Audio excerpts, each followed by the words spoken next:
Assalamualaikum warahmatullahi wabarakatuh. Bismillah walhamdulillah wassalatu wassalamu ala rasulillah alaihi afdalus salati wa atammut taslim wa la hawla wa la quwwata illa billahil aliyyil azim. Amma ba'd, pada pertemuan yang lalu kita telah menjelaskan beberapa sirah amar.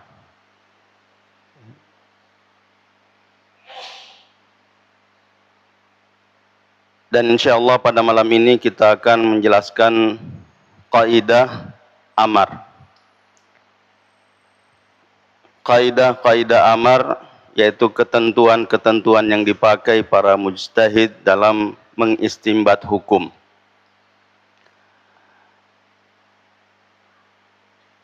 Ulama usul merumuskan kaidah-kaidah amar dalam beberapa bentuk. Antara lain yaitu yang pertama, al-aslu fil amri lil wujub illa ma dallat dalilu ala khilafih. Jadi pada dasarnya perintah itu menunjukkan kepada wajib. Jadi semua perintah itu hukum asalnya adalah wajib. Kecuali ada dalil yang menyelisihinya. Jadi nanti kita akan mendapatkan ada beberapa qarinah yang menjelaskan bahwa tidak semua lafaz yang sudah dijelaskan seperti fi'il amr atau fi'il mudhari yang didahului dengan lamul amr bermakna perintah, dan perintah itu adalah hukumnya wajib. Meskipun kaidah usul ini mengatakan al-aslu fil amri lil wujub. Maksud dari kaidah ini bahwa hukum asal dari perintah itu adalah wajib. Maka jika ada dalil Al-Quran ataupun Al-Hadis yang menunjukkan perintah, maka hukumnya adalah wajib. Apabila tidak dikerjakan perintah tersebut, maka berdosa. Kecuali dengan sebab adanya qarinah. Nah, di antara qarinah yang disebutkan oleh ulama adalah pertama, ada yang disebut al-amru tapi bermakna lin nadab, anjuran, sunnah, seperti dalam firman Allah Subhanahu wa taala, fakatibuhum in alimtum fihim khaira. Nah, di sini fi'il amar, katibuhum, hendaklah kamu buat perjanjian dengan mereka, in alimtum fihim khaira, jika kamu mengetahui ada kebaikan pada mereka. Nah, ayat ini bertalian dengan budak yang menginginkan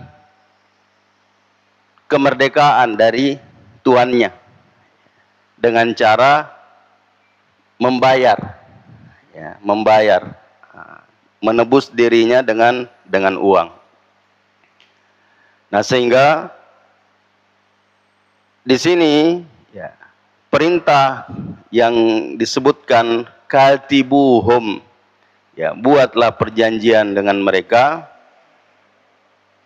Di sini kalau dilarikan ke kaidah usul tadi, al-aslu fil amri lil wujub.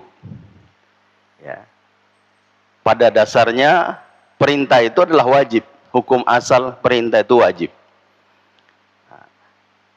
Tapi di sini ada beberapa dalil yang menyelisihi hukum wajib yang ada pada ayat ini.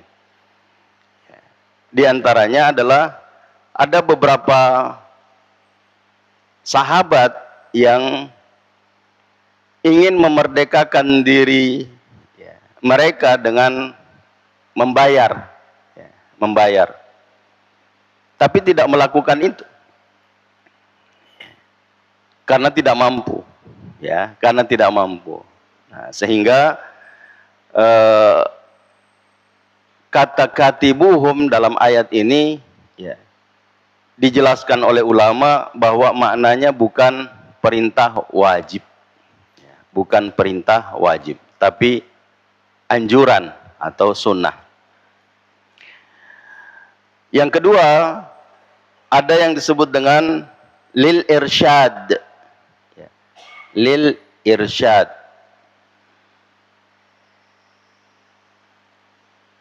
Artinya sebagai bimbingan atau memberi petunjuk. Seperti dalam firman Allah Subhanahu wa taala, ya ayyuhalladzina amanu idza tadayantum bidainin ila ajalin musamman faktubuh. Di ujung ayat ini ada faktubuh, tulislah. Perintah untuk menulis.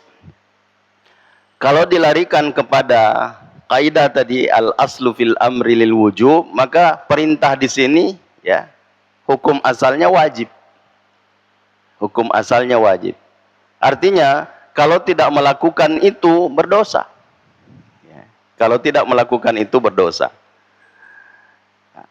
Tapi kata ulama bahwa perintah di sini tidak bermakna lil wujub, tapi lil irsyad, sebagai bimbingan, petunjuk. Nah, apa perbedaan antara lin nadbi dan lil irsyad? Karena ayat yang pertama fakatibuhum itu adalah bermakna nadab, anjuran. Nah, di sini bermakna petunjuk. Ulama menyebutkan perbedaan antara amar dalam bentuk nadab dengan amar yang bentuk irsyad. Bagi nadab diharapkan mendapat pahala akhirat. Sedangkan lil irsyad untuk kemaslahatan dunia. Sehingga kita melihat kalau ada yang membuat perjanjian budak dengan tuannya, kemudian ada bantuan dari umat Islam untuk menambah, memberikan bantuan berupa materi untuk memerdekakan dia, itu tujuannya untuk mendapatkan pahala akhirat. Nah, tapi kalau yang kedua, lil irsyad ini, fakatibuhum itu tujuannya untuk kemaslahatan dunia. Seperti contoh-contoh yang pernah kita sampaikan bahwa kalau tidak mencatat, kalau tidak menulis, bisa jadi orang yang berutang itu ingkar, mengingkari bahwa dia punya utang. Seperti contoh ini bagi orang yang punya pendidikan, apalagi pendidikan syariah, bisa jadi itu menggunakan kalimat ini, kodek kusalang kain retak. Kalau orang tidak paham mengatakan kayaknya tidak ada.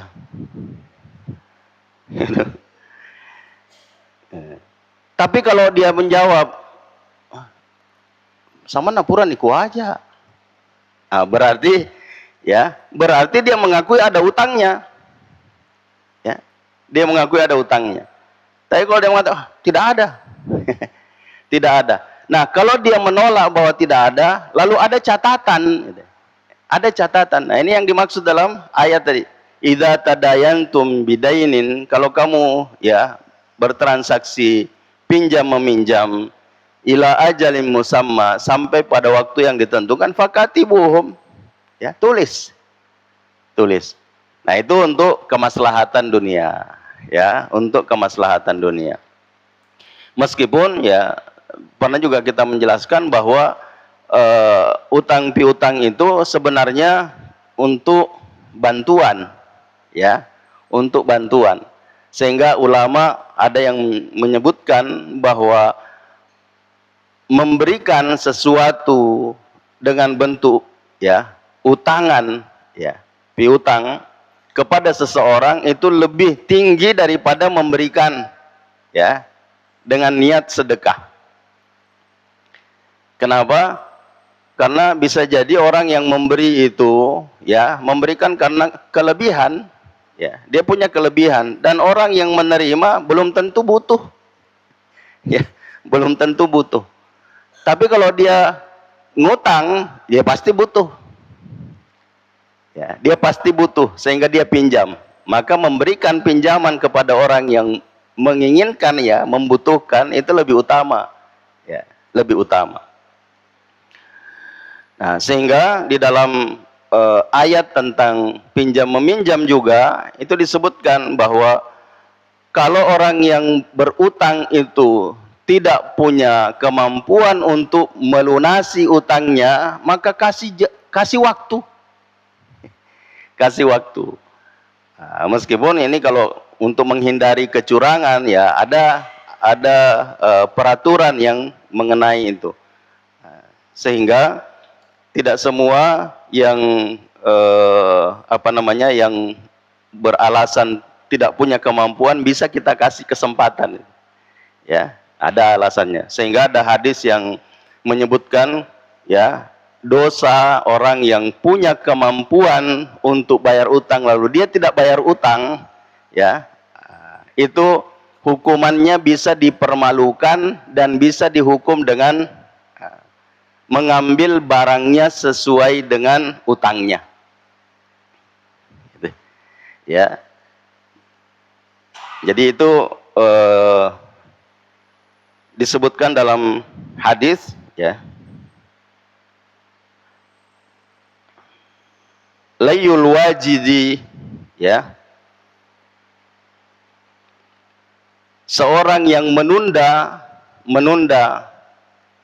membayar utang padahal dia punya kemampuan, ya, dia ada al-wajid itu, ya, disebutkan punya kemampuan untuk bayar utangnya, maka hukumannya adalah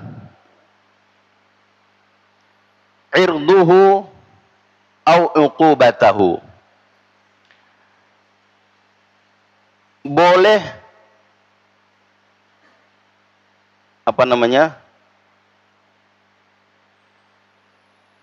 menyebutkan atau menjatuhkan kehormatannya, ya, kehormatannya, dan boleh memberikan hukuman, ya. Sebagian ulama mengatakan hukumannya adalah misalnya utangnya 1 juta, maka kita boleh mengambil barangnya, ya, dengan senilai itu.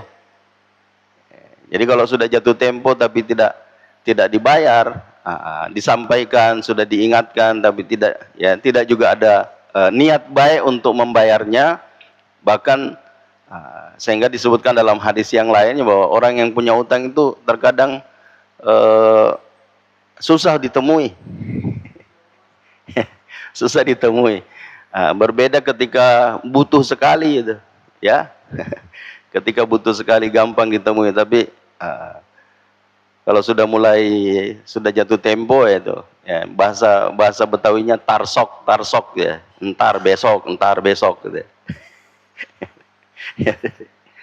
Nah, jadi saya kembali, ya, bahwa perbedaan antara al-amr dalam bentuk nadab dengan al-amru dalam bentuk lil irsyad, ya. Kalau nadab itu tujuannya untuk, ya, mendapatkan pahala akhirat, sedangkan lil irsyad adalah untuk mendapatkan kemaslahatan dunia. Nah, selanjutnya ada al-amru lil ibahah, ya, al-amru lil ibahah. Artinya dibolehkan, ya, jadi boleh dikerjakan dan boleh ditinggalkan.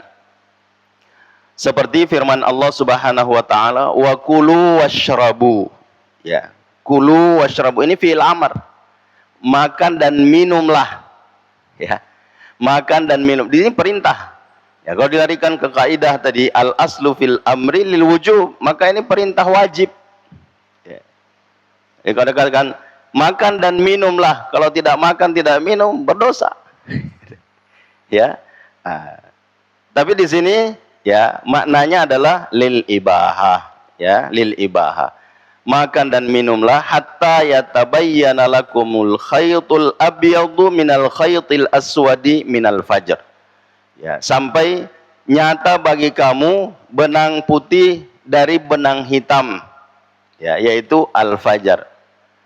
Nah, jadi ini tentang makan dan minum sebelum terbit fajar. Jadi kalau belum bisa membedakan mana, ya, mana benang hitam, mana benang putih, ya, seperti yang dilakukan oleh Abu Hurairah radhiyallahu anhu ketika mendengar ayat ini, ya, disebutkan wa kulu washrabu hatta yatabayyana lakumul khaytul abyadu minal khaytil aswad. Nah, jadi di menjelang fajar itu dia mengambil benang hitam, benang putih, ya, lalu melihat belum bisa dibedakan. Belum bisa dibedakan, berarti masih boleh makan, boleh minum. Ya, padahal yang dimaksud di situ, maka ini potongan ayat minal fajri ini turun tersendiri. Ya, sababun nuzulnya adalah perbuatan sahabat itu, bahwa kita belum bisa membedakan antara benang hitam dan benang putih. Padahal yang dimaksud benang hitam, benang putih di sini adalah, ya, hitamnya gelapnya malam dengan munculnya al-fajar, ya, yang warna putih itu. Nah, itu yang dimaksud. Nah, sehingga makan dan minum di sini betul, ya, dipakai kata perintah, ya, fi'il amar, tapi perintahnya bukan perintah wajib, ya, bukan perintah wajib. Berikut litahdid, ya, bermakna ancaman, ya, mengancam atau menghardik. Ya, kalau bahasa kita apa ya? Seperti dalam contoh di sini firman Allah, i'malu ma syi'tum. Perbuatlah apa yang kamu mau. Pugau mana memang ya pugau empueloe. Ya, i'malu ma syi'tum. Ya, apa kalau kita biasanya kalau dilarang, ya, jangan ambil, jangan dalam untuk, ya, sengalaman siseng. Tapi surung, ya. Jadi itu makna, ya, di sini betul i'malu, ya, perintah, lakukanlah.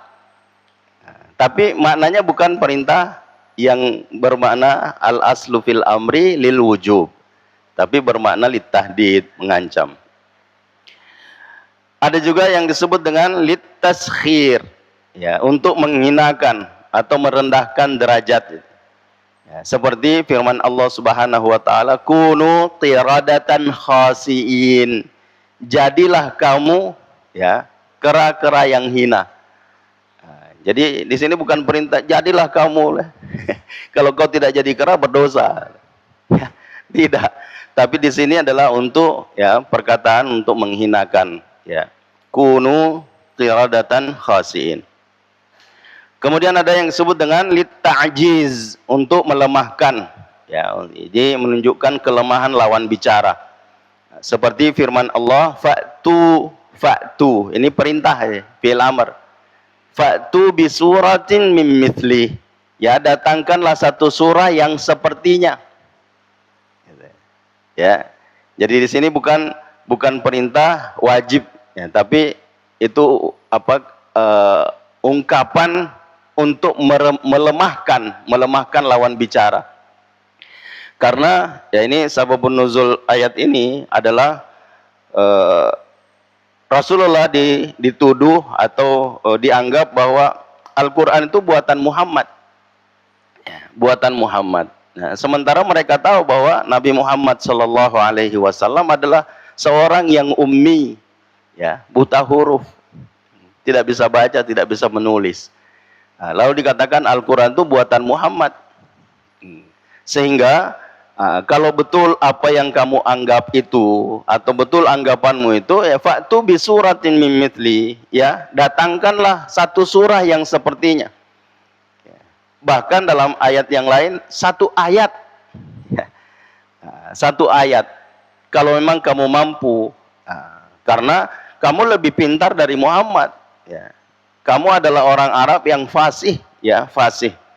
Maka buatlah satu surah yang seperti yang dibaca oleh Muhammad itu jika kamu benar. Jadi itu ada yang disebut dengan lit-ta'jiz. Kemudian lit-taswiyah, ya, lit-taswiyah. Artinya penyamaan, ya, sama antara dikerjakan dan tidak dikerjakan. Ya, seperti dalam firman Allah Subhanahu wa taala, islauha, ya, islauha. Di sini perintah. Fasbiru, ya, aula tasbiru sawaun alaikum. Jadi masuklah kamu ke dalamnya. Rasakanlah panas apinya, ya. Maka baik kamu bersabar atau tidak bersabar sama saja bagimu. Ya. Jadi isbiru, bersabarlah. Aula tasbiru, atau kamu tidak bersabar, ya, maka sama saja. Nah itu litaswiyah namanya, ya, bukan perintah bersabar atau masuk. Di sini adalah perintah yang kalau dia tidak bersabar, dia tidak memasuki apa yang diperintahkan, ya, itu berdosa. Bukan itu yang dimaksudkan. Nah, sehingga kita kembali tadi pada kaidah al-aslu fil amri lil wujub illa ma dallad dalilu ala khilafi. Kemudian yang terakhir, ya, afwan, ya, masih ada, ya, litakdzib.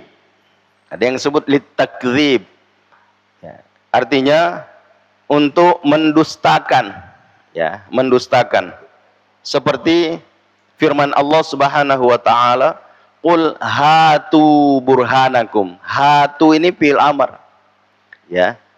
Jadi datangkanlah atau tunjukkanlah burhanakum, nah, bukti kebenaranmu. In kuntum shadiqin, jika kamu benar dalam anggapanmu. Ya, jadi ayat ini, ya, sudah kita baca, ya, di malam Jumat, ya, begitu juga yang malam Kamis, ya, bahwa la yadkhulal jannata illa man kana hudan aw nasara, ya. Tilka amaniyuhum qul hatu burhanakum in kuntum shadiqin. Jadi orang Yahudi dan Nasrani itu mengatakan bahwa tidak akan masuk surga kecuali Yahudi dan Nasrani. Tilka amaniyuhum, itu adalah khayalan mereka, ya, angan-angan mereka.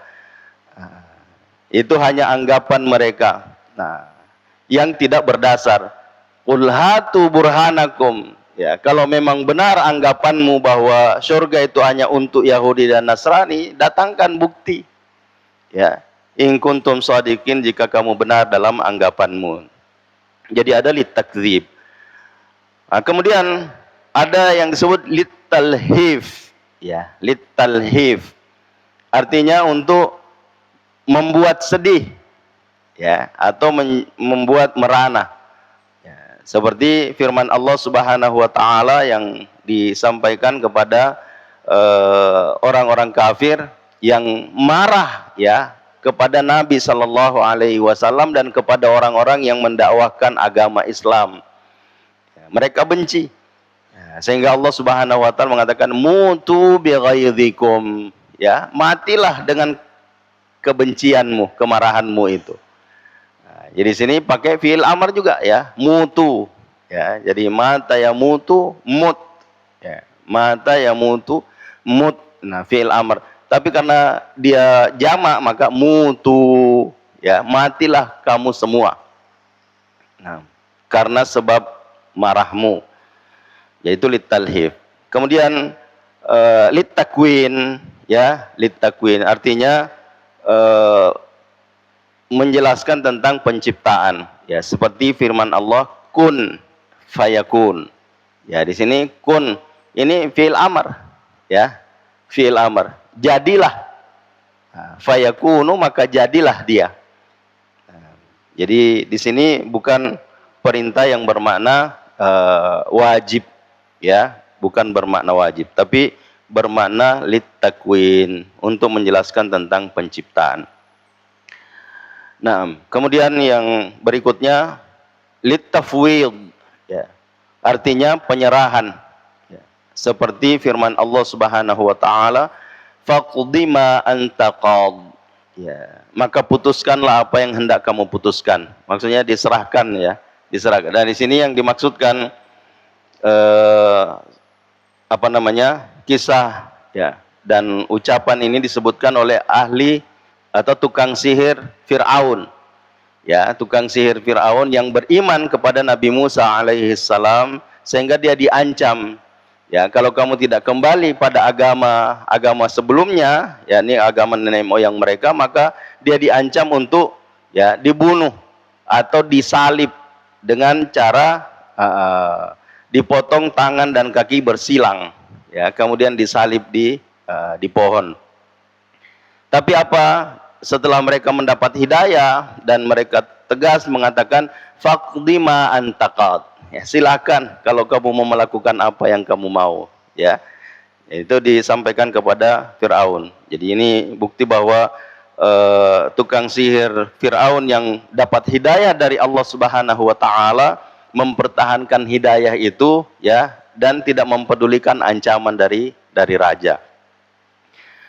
Nah, jadi yang namanya hidayah, ya, kita mendengar, ya, apa yang disampaikan oleh Ustaz Hidayatullah pada khutbah Jumat yang, ya, dua pekan lalu kalau tidak salah, ya, yang mengatakan bahwa wa ma kana li nafsin an tu'mina illa biiznillah, ya, dan tidak ada satu jiwa atau satu orang yang beriman melainkan dengan izin Allah Subhanahu wa taala. Nah, illa biiznillah, yang artinya bahwa ketika kita mendapat hidayah itu adalah sesuatu yang luar biasa. Itu berarti kita adalah pilihan Allah Subhanahu wa taala, maka pertahankan hidayah itu. Karena tidak semua orang diberi hidayah. Meskipun jalan hidayah sudah ada. Ya, seperti contoh misalnya paman Nabi sallallahu alaihi wasallam yang diberi petunjuk hidayatul al-irsyad, ya, yang disebutkan oleh Nabi, hidayatul tabligh, hidayatul irfan. Jadi semua sudah diberikan, ya, sudah diberikan. Tapi dia tidak mendapat hidayah dari Allah Subhanahu wa taala. Mati dalam keadaan kafir, musyrik. Ya, sehingga membuat Nabi sallallahu alaihi wasallam sedih. Sehingga mendapatkan, ya, penyampaian dari Allah Subhanahu wa taala yang mengatakan bahwa sesungguhnya yang memberi hidayah itu adalah Allah Subhanahu wa taala. Innaka la tahdi man ahbabta walakinallaha yahdi may yasha. Ya, sesungguhnya kamu tidak bisa memberi petunjuk kepada siapa yang kamu cintai, ya, tapi Allah lah yang memberikan hidayah kepada siapa yang Dia kehendaki. Nah, kemudian ada yang disebut dengan lil imtinan, ya. Jadi menyebut nikmat, ya, menyebut nikmat. Nah, atau berharap nikmat. Seperti firman Allah Subhanahu wa taala, fakulu mimma razaqakumullahu halalan thayyiba. Jadi sini memakai kata fi'il amr, fakulu, ya, makanlah. Makanlah. Tapi di sini bukan berarti, ya, al-amru lil wujub, ya, bukan berarti bahwa kalau dia tidak makan berarti dia berdosa, ya, tapi kata kalimat perintah di sini bermakna lil imtinan. Kemudian ya, berikut lil ikram, ya, untuk makna memuliakan, ya, seperti firman Allah, udkhuluha bisalamin aminin. Ya, jadi di sini pakai kata fi'il amr juga. Masuklah, ya, masuklah kamu.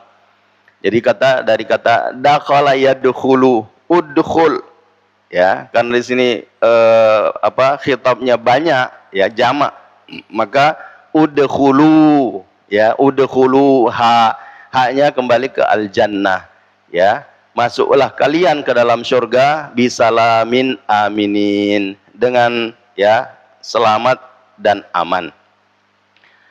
Jadi lil ikram. Kemudian ada lid du'a, ya, lid du'a.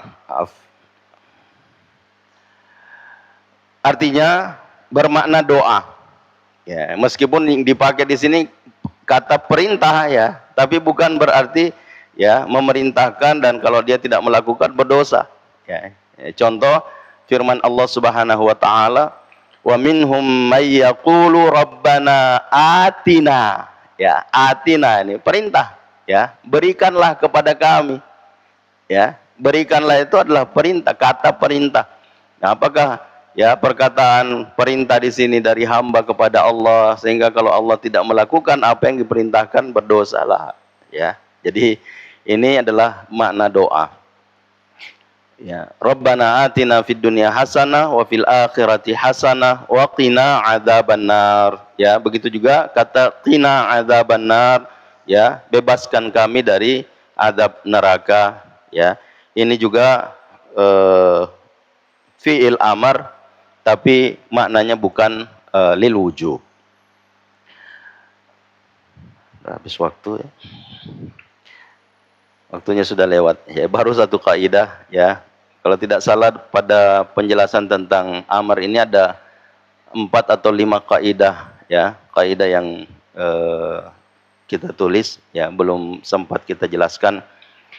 Yang kedua adalah al-aslu fil amri la yaqtadi tikrar, ya, la yaqtadi tikrar. Insyaallah kita akan lanjutkan pada pertemuan berikutnya. Jadi saya ingin menjadi apa namanya?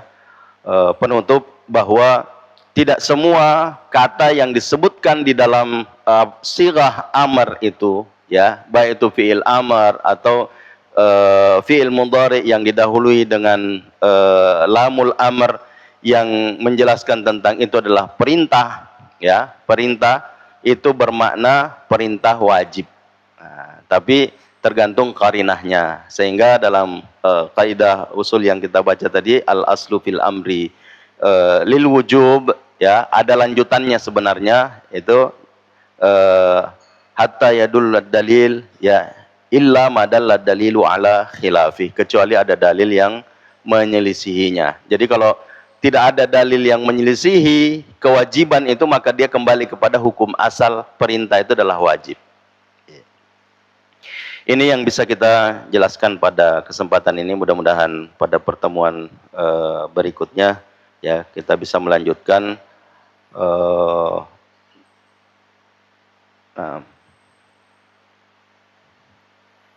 ya. Kita cukupkan dulu dan kita akhiri dengan doa kafaratul majlis. Subhanakallahumma bihamdik asyhadu an la ilaha illa anta astaghfiruka wa atubu ilaik. Hadanallahu wa iyyakum ajma'in wal 'afwu minkum. Wassalamualaikum warahmatullahi wabarakatuh.